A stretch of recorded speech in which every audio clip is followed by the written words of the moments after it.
নমস্কার শ্রোতা বন্ধুরা, গল্পের ঝুড়ি নিয়ে আজ আবার হাজির হলাম। আমরা শুনছি ধারাবাহিক রহস্যময় গল্প মরুভূমির ঝড়।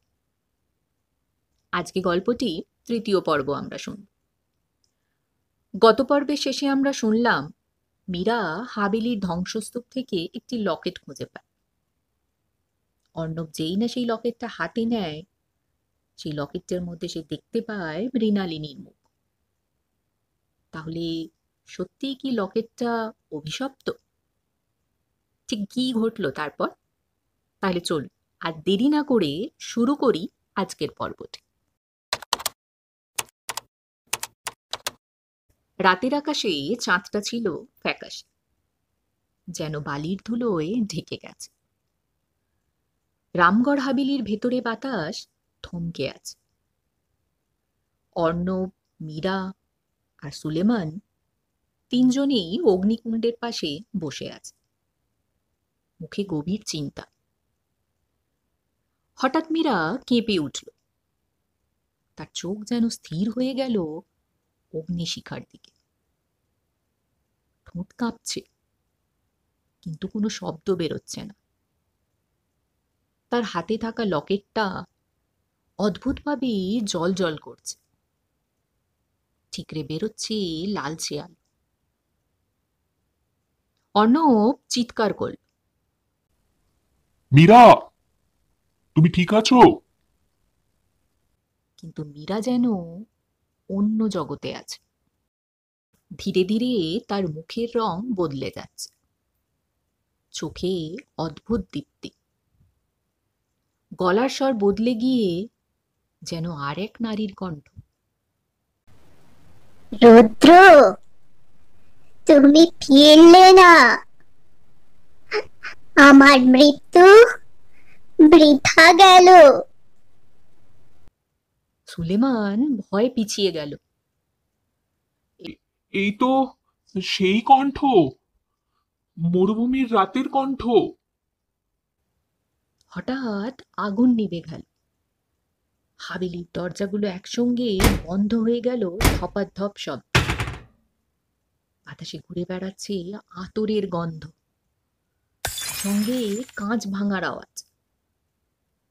অর্ণব টর্চ জ্বালাতেই দেখল মীরার গলায় লকেটটা ভেসে উঠেছে, আর তার ছায়া মাটিতে পড়ছে দুইজনের মতো, একটা মীরার আর একটা মৃণালিনীর। অর্ণব মরিয়া হয়ে মীরার ডায়েরি খুলল। সেখানে লেখা, রামগড় হাবিলির নিচে আছে রাজকন্যার কবর। তার আত্মা তখনই মুক্তি পাবে যখন রাজা রুদ্র প্রতাপের দেহাবশেষ তার পাশে ফিরিয়ে আনা হবে। অর্ণব ফিস ফিস করে বলল, তাহলে রাজা রুদ্রপ্রতাপের কবর কোথায় আছে? সুলেমান চুপচাপ বলল, সে খবর কেউ জানে না, কিন্তু বলা হয় মরুভূমির মাঝখানে একটা ধূলিকুণ্ড আছে। সেখানে রাত হলে বালি গলে যায়, আর তার নিচে শোনা যায় তলোয়ারের শব্দ। রাত গভীর হল। মীরা তখন ঘুমোচ্ছে, কিন্তু তার ঠোঁটে এক অচেনা হাসি। বালি আমার বন্ধু, সে আবার উঠবে। অর্ণব বুঝল সময় ফুরিয়ে আসছে।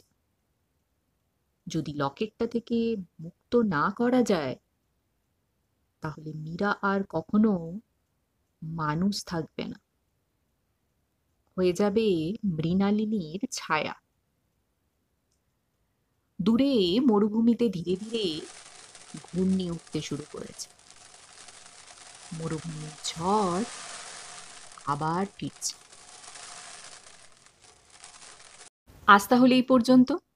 গল্পটির পরবর্তী অংশটি নিয়ে আগামীকাল আবার হাজির হব। ততক্ষণের জন্য গল্পটি যদি আপনাদের ভালো লেগে থাকে তাহলে অবশ্যই একটি লাইক করুন। আর নতুন শ্রোতা বন্ধুরা চ্যানেলটিকে সাবস্ক্রাইব করতে ভুলবেন না। তাহলে দেখা হচ্ছে আবার আগামীকাল। নমস্কার।